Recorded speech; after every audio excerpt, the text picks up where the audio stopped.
कह रहे 14 साल सजा। आज सेनेट में भी हो ना, उसने ऐसी कॉल की करी तैसी। 14 दिन में इमरान खान बाहर। भट्टी साहब यही वजह है। हाँ यही वजह। तो बताए ना थोड़ा, जो कैपिटल हिल से रवाना हो गया है इस वक्त, और कोई पता नहीं पहली स्पीच के अंदर कह दे फ्री इमरान खान। और सर ये सूट जो पहन के बैठे हुए हैं, इसलिए दानियाल ये साहब सारे सूट के पहन के पल्ले आके क्या रह बैठे जाएगा? हैं। नहीं आप सोचे आपके पल्ले क्या रह जाएगा? ओपनिंग स्पीच में उसने कह दिया free my friend Imran Khan. Sir अच्छा अगर आप इजाजत जी, दें जी, जी, तो बोले, चंद जुमले आपको पसंद तो नहीं आएंगे आज। क्यों नहीं आएंगे भाई? भाईजान बात यह है कि जिस मुल्क में आज आपने जिसको कहा कि ये ठीक दलाइल नहीं थे, जिस मुल्क में आसिफ अली जरदारी सुप्रीम कमांडर हो और ऐवान सदर में हो और सदर मुमलकत हो, जिस मुल्क में शहबाज शरीफ वज़ीर आज़म हो, मैं फार्म 47 का नहीं कह रहा, असली वाला वज़ीर आज़म हो, जिस मुल्क में नवाज शरीफ धुल धुला कर खैर से मुस्लिम लीग का सदर हो, जिस मुल्क में मरियम नवाज़ वज़ीर आला हों, जिस मुल्क में आला हज़रत यूसुफ रज़ा गिलानी चेयरमैन सेनेट हो, और जिस मुल्क में पीपल्स पार्टी और मुस्लिम लीग बमा एलो अयाल हुकूमत में हों, जिस मुल्क में नैब तरमीम हो चुकी हों और 26वीं आइनी तरमीम हो चुकी हो, जिस मुल्क में हुदैबिया जैसा open and shut case, Avenfield, Al Azizia, flagship, TT scandal अपनी मौत आप मर चुके हों, जिस मुल्क में 35 अरब जाली अकाउंट्स मनी लॉन्ड्रिंग ख़त्म हो चुके हों, जिस मुल्क में नैब FIA एंटी करप्शन में सैकड़ों मेगा करप्शन स्कैंडल ख़त्म हो चुके हों, और जिस मुल्क में आज तक ये नहीं पता चला कि सरे महल ख़रीदा कब गया था, बेचा कब गया था, तुर्क खातून अव्वल का हार कौन ले गया था, जो निहारी सरकारी हेलीकॉप्टर पर कौन ले जाता था, एंजेलिना जोली को मुल्तान से कौन लाता था, जिस मुल्क में खैर से आज भी ना पता हो, मेरे साथ मेरे भाई दानियाल बैठे हैं, कि एवन फील्ड का आज मालिक कौन है, उस मुल्क में करप्शन पर बात करना तो मेरे ख्याल से बायसे शर्म है। तो मेरे ख्याल से उठ जाइए सर। हाँ बिल्कुल उठ जाने। ये इसी तरह आप और मैं बैठकर एक एक चीज़ पर ये सारे डॉक्यूमेंट्स, आज फैसल भाई कह रहे हैं ना कि इसी तरह आप शद्दो मद के साथ एवन फील्ड पे भी बोलते थे, हुदैबिया पे भी बोलते थे, हाँ एवन फील्ड अल अजीज़िया पे किधर गए? बाकी मुद्दई कौन है? मुद्दई है नवाज शरीफ, शहबाज शरीफ, आसिफ अली जरदारी, मतलब हुकूमत, ये हुकूमत। जज कौन है? जिसको 2004 में जज जवेद नासिर जवेद राना को 2004 में वहाबुल खैरी केस में सुप्रीम कोर्ट ने कहा है कि इसने एक खिलाफ कानून काम किया, दूसरा झूठ बोला, और तीसरा इसके अंदर एक खतरनाक रुझान है गैर कानूनी काम करने का, तमाम उम्र के लिए ये अदालती ओहदे के लिए नाइल है। ठीक है। और इसको खिलाफ लाहौर हाई कोर्ट उस वक्त इफ्तिखार चौधरी साहब चाचा उन्होंने बहाल कर दिया। हाँ उन्होंने बहाल कर, ये इफ्तिखार चौधरी साहब नहीं जो सुप्रीम कोर्ट, इनके चाचा जो थे वो उन्होंने बहाल कर दिया। तो और केस क्या है कि भाई केस ये है कि आपने पूरा जोर लगाया फैसिलिटेट करने पे, मान लेते हैं फैसिलिटेट किया, मैं आपके साथ हूँ, फैसिलिटेट किसके लिए किया? आज 24 अरब के साथ पैसा हुकूमत को मिल चुका, अल-कादर ट्रस्ट केस यूनिवर्सिटी ज़मीन हुकूमत को मिल चुकी, इमरान खान और बुशरा बीबी ने एक धेले का नहीं लिया फ़ायदा, ना हुकूमत पाकिस्तान को नुकसान हुआ। दूसरी बात यह है कि हसन नवाज का वन हाइड पार्क, मेरा घर क्यों नहीं कोई ख़रीदता, कोई प्रॉपर्टी टैकून डबल कीमत पे क्यों नहीं ख़रीदता? उस वक्त क्या नवाज शरीफ को सियासी रिश्वत दी गई थी जब वो वज़ीर आज़म था? तो नवाज वन हाइड पार्क गायब, नवाज शरीफ गायब, और सबसे बड़ी बात है कि आप कैसे कह सकते हैं कि ये मनी लॉन्ड्रिंग है या 2 नंबर पैसा? NCA और मलिक रियाज साहब का या प्रॉपर्टी टैकून का वो किधर है मुआहदा? हुकूमत पाकिस्तान और उनका मुआहदा किधर है? हाँ वो सामने नहीं आया। और फिर दूसरी बात, और फिर दूसरी बात, बंद लिफाफे में क्या था वो भी सामने नहीं आया। और फिर तीसरी बात यह है कि आपने साबित क्या करना? और सवाल ये कि उसके बगैर 14 साल की सजा सुनाई है। मैं आपको लंबा जो टाइम का नहीं पता उसमें डॉक्यूमेंट में है या नहीं है। ये कैसा मुल्क है, कैसा निज़ाम इंसाफ है कि कौम के बच्चों के लिए यूनिवर्सिटी बनाना 14 साल सजा, अपने बच्चे के लिए फायदा लेना, जा तू मासूम है और हुकूमत तेरी, पंजाब भी तेरा, वफाक भी है तेरा, और ये किस तरह का केस बनाते हैं? हाँ जो इससे आप एक फिलोसॉफिकल गुफ्तगू कर रहे हैं कि पाकिस्तान में सब बंदे करप्शन कर रहे हैं, तो इमरान खान पे करप्शन का केस नहीं, इमरान खान पे करप्शन का क्या लगा? आपने कहा कि उसने घड़ी ली बेच दी, तोहफे उसे नहीं लेना चाहिए थे, बेचने नहीं चाहिए, घड़ी ली बेच दी, ये मुल्क की सलामती से बड़ा है। साइफर में 10 उसमें 14, इससे मैक्सिमम सजा हो सकती थी। साबित करना पड़ेगा सुप्रीम कोर्ट में, ये बहुत बड़ी सजा दी गई है। इससे बड़ी फांसी थी वो दे देते, क्योंकि यहाँ कंफ्यूजन आ गई है अब ब्रिटिश कोर्ट के फैसले के बाद। लेकिन मैं आप सबको सुनवा चाह रहा हूँ, 1 मिनट के लिए टेलीफोन लाइन पे ले रहा हूँ मैं। हमजा जर्नलिस्ट है पाकिस्तान डेली के। हमजा को मेरी आवाज आ रही है? आपने NCA को एक ईमेल की थी जो मेरे सामने पड़ी हुई है, जिसमें आपने ये लिखा, पूछा NCA वालों से कि जनाब ये क्या पूछा आपने, आप बताएं। मेरे सामने पड़ी हुई, वैसे मैं पढ़ के भी सुना देता हूँ। Was it NCA's understanding that the money would be used in the Supreme Court fine, which had nothing to do with any investment that the business tycoon or his family may have had in the UK? ये सवाल आपने पूछा, तो क्या जवाब आया वहां से?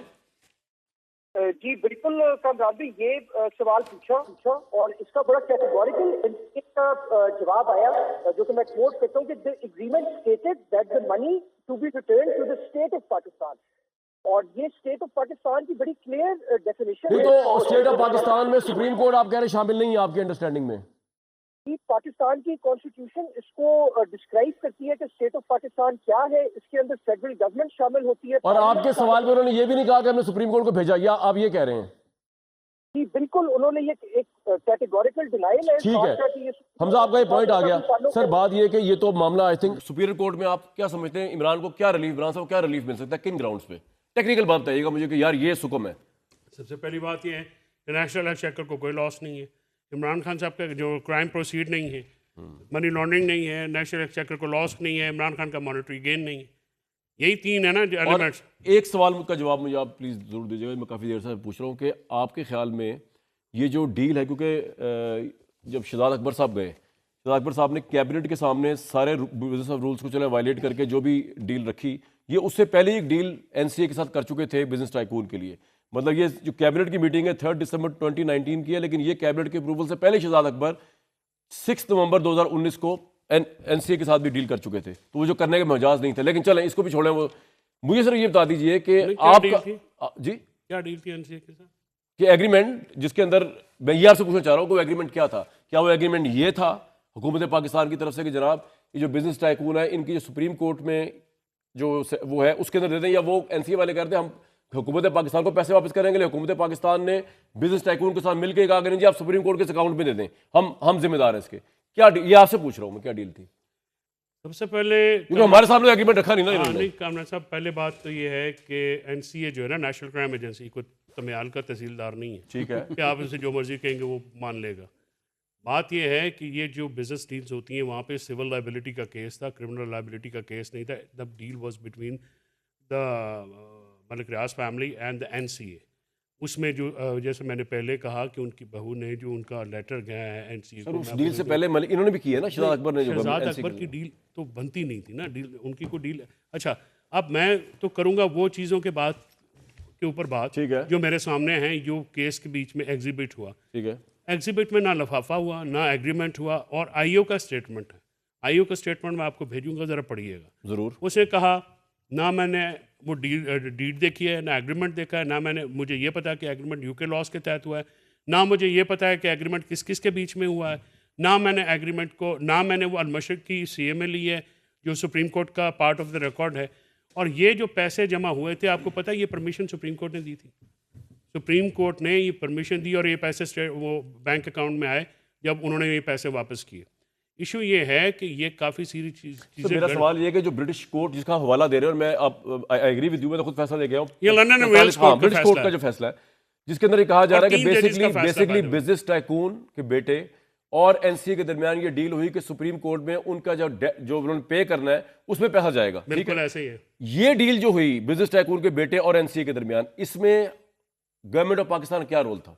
गवर्नमेंट ऑफ पाकिस्तान का रोल सिर्फ यहाँ पे कॉन्फिडेंशियलिटी जो क्लॉज थी कि हम इस, अच्छा उसमें मसला आ गया। अब सुनने, जो इसी फैमिली ने किंग्सले नेपले के जरिए स्टेटमेंट दी है, इस फैमिली ने ऑफिशियली, वो ये कह रही है before entering the confidential agreement the NCA short and obtained the approval of the government of Pakistan. Approval के बगैर नहीं हुआ ये। बिजनेस टाइकून के बेटे का और एनसीए के दरमियान ये जो एग्रीमेंट है कि सुप्रीम कोर्ट में उनके अकाउंट में जाएगा, इसके लिए अप्रूवल दिया है पाकिस्तानी गवर्नमेंट ने। पाकिस्तानी गवर्नमेंट ने अप्रूवल क्यों दिया जब उनको पता है कि ये लायबिलिटी उनकी जाती है और ये पैसा पाकिस्तान में आ रहा है, तो उसके खाते में क्यों किया उन्होंने? उसकी वजह यह है कि उन्होंने ये कहा था कि 190 मिलियन पाउंड जो है वो बहुत बड़ा फॉरेन रिजर्व है, वो पाकिस्तान में आएगा, इसलिए जब आप गारंटी देंगे कॉन्फिडेंशियल रखेंगे। ये उनका टर्म था। और ये टर्म्स के क्या टर्म था? सॉरी, ये प्रोड्यूसर मेरे कान बोला, सुन नहीं सका मैं, क्या टर्म था सर? के टर्म जो है उनकी कंडीशन ये थी कि 190 मिलियन पाउंड पाकिस्तान में वापस हम लेके आते हैं, फॉरेन रिजर्व है, इससे बड़ी रकम पहले कभी पाकिस्तान में नहीं आई, आप कॉन्फिडेंशियलिटी को इंश्योर करेंगे। यानी आप डिस्क्लोज नहीं क्यों करेंगे। वजह इसमें इतना क्या वही मसला है? उसकी वजह यह है कि उनके अपने औजार है, फिर उसके बाद और चीज़ें हो जाती हैं। अच्छा, इसके साथ एक और भी मैं आपको लेकिन आप इसको मैटर नहीं कर रहे कि ये हुकूमत पाकिस्तान ने तो फैसिलिटेट हुकूमत किया है। पाकिस्तान फिर फैसिलिटेट वहाँ पे अभी वो खुद कह रहे हैं। बार की कैबिनेट है, बात की जो 2022 अप्रैल 2022 से अभी तक ये मुसल्लत है प्राइवेट ट्रांजैक्शन थी तो कैबिनेट तक मामला गया क्यों? वो कॉन्फिडेंशियलिटी क्रॉस के लिए बोल रहा हूँ ना। अच्छा, एक और भी एक आपने ना इसमें फैक्ट आप शायद भूल गए। बताएं। आपको ये पता है कि दिसंबर 2020 में नैब ने एनसीए के साथ ये इंक्वायरी हुई थी, जिसका आप लेटर का हवाला दे रहे हैं, इंक्वायरी शुरू हुई थी, उसके बाद नैब ने ये केस बंद कर दिया था। नैब के मिनट्स में भी आपको ये बंद कर दिया, खुला बंद हो गया। हाँ, ये केस बंद हो गया। एनसीए और नैब का वो था, उसमें ये तो चीजें। नैब आपके अंडर ही थी ना 2020 में? नैब किसके अंडर होती है?